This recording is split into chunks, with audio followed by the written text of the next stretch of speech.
Reported tonight, Bimbo Oloede. Hello and welcome.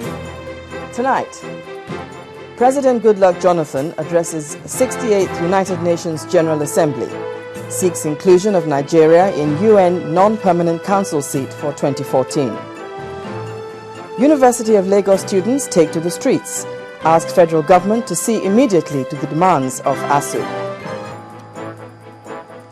INEC National Chairman Atahiru Jega advises political party leaders against volatile utterances. And Kenyan government declares end to shopping mall siege, urges citizens to observe three-day mourning. On business news tonight, the federal government saves 530 billion naira from inflated contracts. And on sports news tonight, the quest for the 2014 FIFA World Cup tickets continue. Nigeria's opponents, Ethiopia's Walia Antelopes, intensify preparations for the final round of qualifiers against the Super Eagles.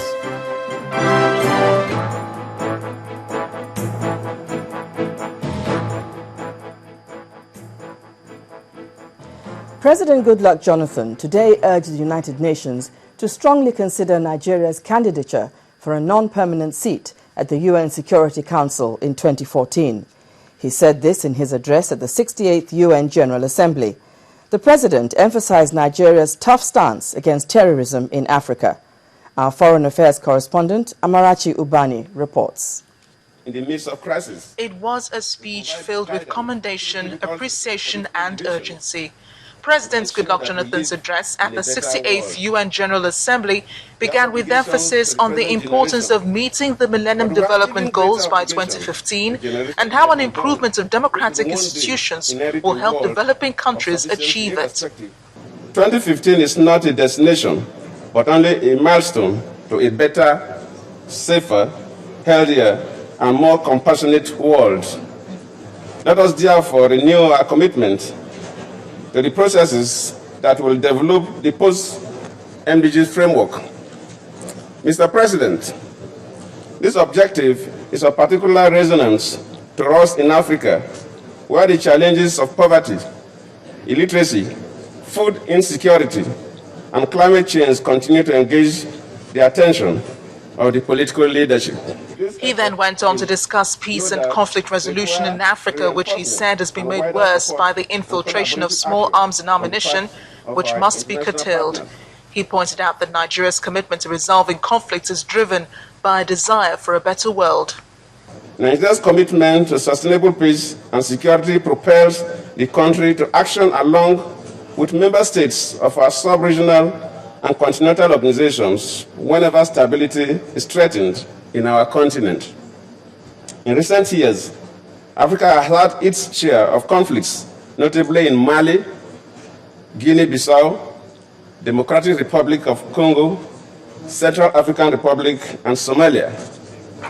It is noteworthy that African leaders, with the support of the international community, have demonstrated the capacity to work in concert and decisively in pursuit of long-term solutions in the affected states. While a lot more still needs to be done, we are convinced that progress is being made. He also played up Nigeria's quest for a non-permanent seat at the UN Security Council in 2014, which he said would reflect democratic reforms taking place in the world body.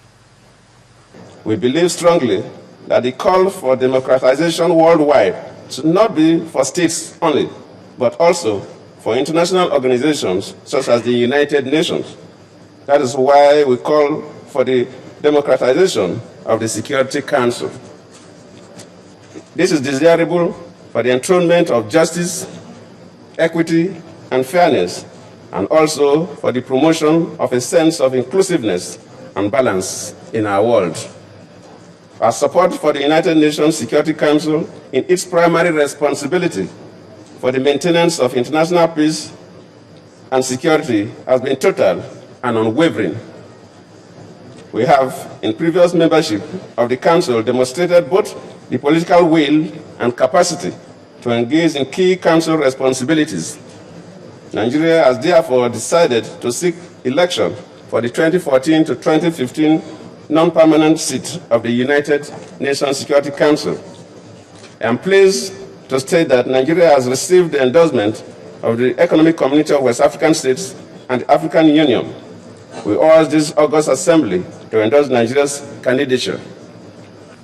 The president's address was more Africa-centered, though it took time to condemn the use of chemical and nuclear weapons, which he said are a threat to human existence. He urged collective responsibility in the fight against global terrorism, emphasizing that together the war can be won. Amarachi Ubani, Channels Television News. The Senate has mandated its committees on national security, intelligence and judiciary to investigate last week's gun battle in Abuja between security agents and suspected members of the Boko Haram sect. 9 people were killed, with no fewer than 12 persons arrested during a raid by a combined team of soldiers and state security service operatives on an uncompleted building in Abuja. Senate President David Mark at plenary asked the committee to conduct the investigative hearing behind closed doors and submit the report within 1 week. What we want is to get the facts and the details, and then after that we can make meaningful contributions. There are 3 basic issues here. The first is one of terrorism, and we condemn it totally in every way possible. The other is issue of extrajudicial killing. We condemn it totally in every way possible. And the third one is the operational procedure. Now, we don't know what happened. We don't know how it went wrong, but I think that we can only get after we've set a committee up to go and look at it. Anything that we say now is based on speculation and what we hear or what we read on the pages of papers. And I think at this level, we should not be going at that stage. That is not what we want to do. I want to agree with Alain Dume that we must keep sentiment away from it. Let us face the facts. Once we get the facts, we will work based on the facts that are submitted to us. As part of efforts towards peaceful general elections in 2015, the Independent National Electoral Commission has warned political parties to stop overheating the polity. During the 3rd quarterly meeting with political parties in Abuja, the chairman of the commission, Professor Atahiru Jega, pointed out that the parties must do everything to sanitize the polity and work towards deepening democracy in the country. In particular, we wish to urge you to do everything possible to sanitize the polity. You must have an enlightened self-interest, because deepening and sustaining our democracy is in the best interest of all politicians and political parties, as it is for all citizens. We must avoid the temptation to throw away the baby with the bathwater. You must stop overheating the polity. You must continue to promote peaceful conduct and civility in political engagements and in electioneering. And you must stop the rising tendency towards thuggery in campaigns and the elections. The people of Anambra can now start to familiarize themselves with the names of the candidates that will contest the November 16 governorship election, as the Independent National Electoral Commission, INEC, today released the names of 23 governorship candidates for the polls. INEC says it has made use of the court orders and the forms submitted by parties to compile the names on its candidates list. For APGA and PDP, which had issues with its candidates, INEC has published Mr. Nicholas Ukachukwu as the PDP candidate, while Mr. Willie Obiano is for APGA. Mr. Ifeanyi Uba is for the Labour Party, and Mr. Chris Ngige is flag bearer for the APC. INEC says the names on the list are the people permitted to run campaigns for the election. The battle to resolve the PDP candidate had Mr. Tony Nwoye against Senator Andy Uba, but both men didn't make INEC's list.